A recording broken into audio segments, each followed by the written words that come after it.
Upstate Medical University in Syracuse, New York invites you to be the informed patient with the podcast that features experts from Central New York's only academic medical center.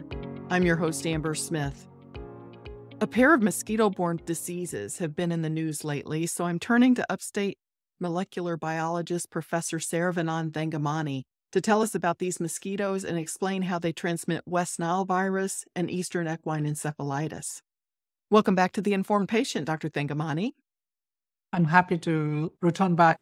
People have died from diseases transmitted by these mosquitoes, so it's pretty serious. What do we need to know about EEE and West Nile virus? Well, mosquito-borne diseases are actually a major problem for the northeastern United States, specifically the West Nile virus. And we call it EEE or Eastern Equine Encephalitis virus. As the name suggests that it primarily infects equine or horse, but humans are accidental host. And if we get that virus infection, it can lead to fatal consequences. West Nile virus was originally introduced to the United States in 1999. It was originally discovered in the New York Bronx Zoo, but then eventually exploded throughout the United States. Now it is in the news because lately more and more infections of West Nile virus are being reported in the United States, and we are seeing mosquito positive. So pools of mosquitoes are positive for West Nile virus. Largely, it causes asymptomatic infection in humans. I would say 80% of the humans who get mosquito bites that carries the West Nile virus do not develop any symptoms. However, 1 in 5 will develop acute febrile illnesses, and 1 in 150 people actually get into serious symptoms of neurological infection, such as the infection of central nervous, such as encephalitis or meningitis. So that's where it becomes really problematic, particularly in a population greater than 50 years old, because that's where your immune system start to slow down. Immune systems start to respond slowly. And that's when the virus actually, causes heavy damage to public health, is that people who are over 60 years of age are at the greater risk of West Nile virus infection. So this is a mild disease. As I said, is asymptomatic in majority of the cases. However, if it infects the central nervous system, it can lead to fatal or severe health consequences, primarily infecting the spinal cord and brain. Now, are we talking about, is it the same mosquito that carries EEE and West Nile virus? Or are they different so types? those are two different mosquitoes. So West Nile virus is primarily transmitted by a mosquito in the genre Culex mosquitoes. There can be Culex cuncunfasciatus or Culex pipiens and Culex tarsalis. They all can actually transmit a West Nile virus. Those are primarily bird-feeding mosquitoes. Again, I'm telling that humans are accidental hosts. This particular mosquito, they prefer to feed on birds. And then humans become accidental hosts because human behavior, right? We try to live closer to the woods. We try to venture into the woods, trekking and other things. So that puts us closer proximity to these mosquitoes that prefer to feed on birds. The EEE virus, on the other hand, is transmitted by another mosquito species called Culicita melanura. So it's a completely different mosquito than the one that transmits West Nile virus. Are both of these mosquitoes potentially in Central New York? Yes, we do have both in our area, and Culex mosquitoes are present throughout the United States, and Culicita mosquitoes are especially present in the northeastern and the south, I would say some parts of Florida, but definitely in higher densities in northeastern United States. Now, it seems like we're hearing about this more. Are there more mosquitoes, and are they more of a threat to us now than they were in the past?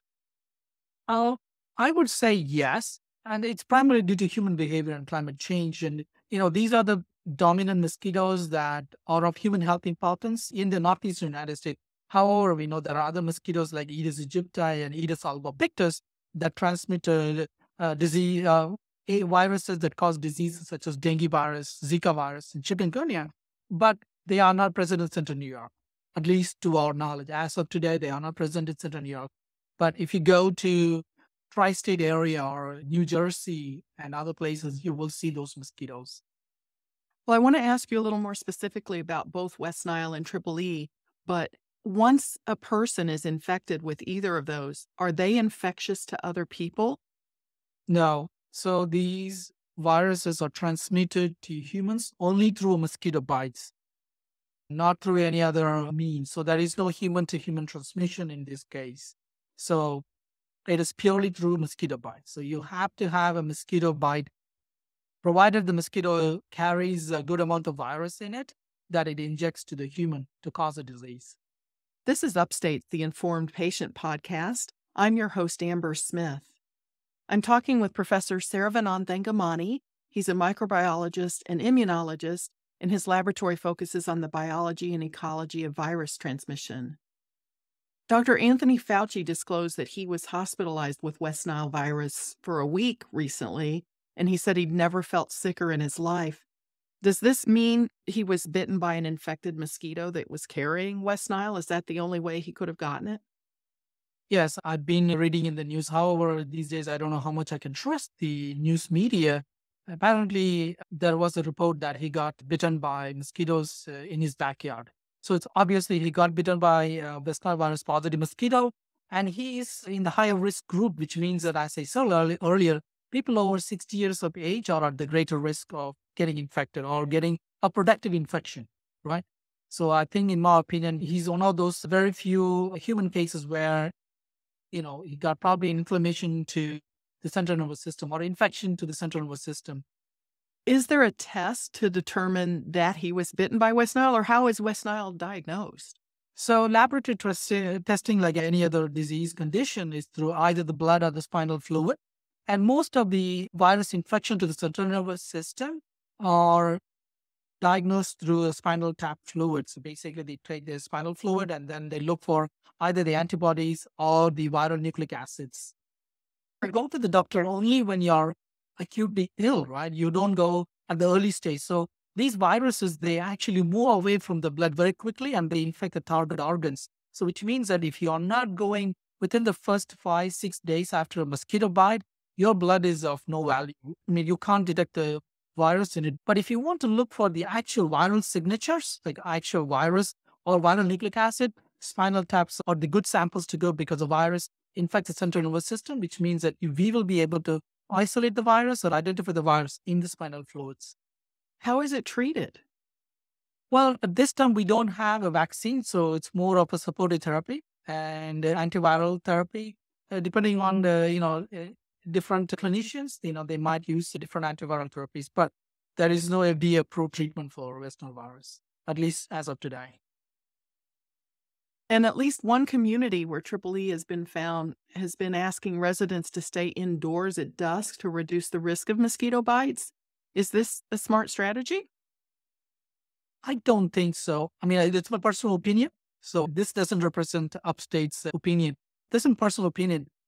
People need to be aware of mosquito bite prevention as well. So wear long clothes, wear light colored clothes, and apply insect repellent before you get out of the outdoor activity. And then if we store stagnant water, like a water in a pan, we should actually flip them upside down. If you have a stagnant water lying in our garden somewhere, or flower pots or bird feeders, those are the places the mosquitoes will come and lay eggs. So if we can try to avoid those kind of mosquito habitats, we can actually, go out and have, a good lifestyle without us getting worried and locked us in. And I think that I do not agree with this strategy, because there are many ways how we can prevent getting tick bites. What about swimming pools? Now, that's chlorinated water. Does that attract mosquitoes like plain water would? No, they wouldn't, because it's, as you said, it's chlorinated. It essentially kills them. Even if the mosquito come and lay the eggs, the larvae will die. Even if the larvae hatches, the larvae will die. So basically, there is no way those water will actually aid larval growth. That's why even if you got bird feeders, you can actually buy briquettes that you can put in your bird feeder that can actually kill the larvae, but it's not harmful to the birds. So you can buy those things that, you can still have bird feeders, like water for the birds in your backyard, at the same time not aid mosquito growth and perpetuation as well. So there are different ways how we can control your backyard for mosquito growth. Educating the public is very important, because we can't escape from every single pathogen or disease, then we cannot enjoy our life. You mentioned wearing light colored clothing. What difference does that make? Dark colored clothing tends to attract mosquitoes. So wearing light color, you don't have mosquitoes doesn't land on you. And again, there are research that people are doing that why someone is more attracted to mosquito bites than others. There's a lot of theory going on. It is our body microbiome. And, every person's body emits different odors that attracts the mosquitoes to different levels. And also the body heat is also an attractant for the mosquitoes as well. So there are different reasons why a mosquito is attracted to a particular human. But wearing light colored clothing, you're not attracted to the mosquitoes generally. Now, you mentioned that most people who contract West Nile virus don't have any symptoms. Is that the case with triple E, or do you have symptoms when you develop that? Well, triple E is almost the same. During the acute phase, you don't actually get any symptoms. So most of these arboviruses, the viruses transmitted mosquitoes or the ticks, in the early stage, you don't see any symptoms. But similar to the West Nile, triple E also cause similar symptoms because these are encephalitic viruses. They cause encephalitis in humans. But triple E is very rare, but it's fatal. So 30% of the people who shows productive infection can actually succumb to the disease. When we talk about the West Nile virus, it only causes, 1 in 150 people are actually showing productive central nervous system infection. But here, 30% of the people who actually are exposed to the virus can develop severe encephalitis. So its case fatality is very high here. But in terms of symptoms, they're all the same. The behavioral changes will happen, drowsiness will happen, seizures will happen, severe headaches will be noticed.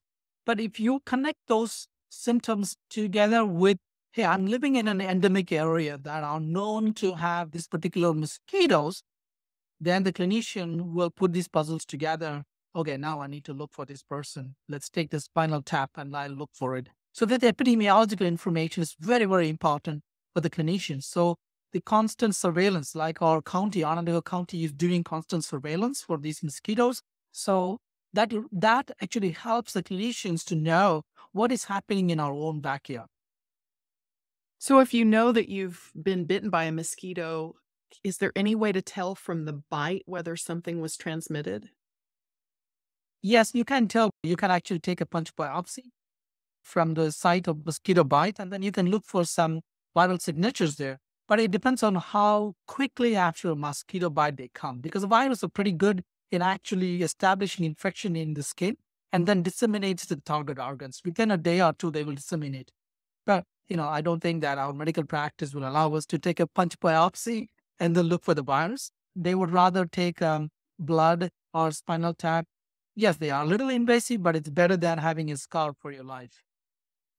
So if someone gets bitten by a mosquito, they sort of need to wait for a few days to see if they become ill? Yes, and mosquitoes feed on humans just for a few minutes, right? So you can't actually capture them and send it to a lab for testing. So if you feel like you got exposed to mosquito bites, a good number of mosquito bites, I would be advising them to look out for any symptoms of acute febrile illness. Are you getting fever? Are you getting tired? Are you getting headache? Are you getting lethargic? Those are the symptoms that you are sick. That sickness could be directly related to a mosquito bite. Whether it is West Nile or triple A, you are now getting sick post a tick bite. So it is always important to go to the healthcare provider as early as possible, as early as you actually notice those acute febrile illness. And then the healthcare provider, based on the epidemiological information, can decide what to do for it. Because the good thing is that the blood and the spinal tap are required for both West Nile and triple EV. So they can actually look for both the virus signatures in these samples and then find out is it West Nile or triple EV. But the one thing I must tell is that there is no treatment. Right? Only supportive therapy is available at this time. Antiviral therapy, depending on the healthcare provider, might give. But again, only supportive therapy is available at this time. Well, this has been very informative. Thank you for making time for this, Dr. Thangamani. Thank you for having me. My guest has been Dr. Saravanan Thangamani. He's a professor of microbiology and immunology at Upstate, and the Thangamani Lab focuses on biology and ecology of virus transmission. The Informed Patient is a podcast covering health, science, and medicine, brought to you by Upstate Medical University in Syracuse, New York, and produced by Jim Howe.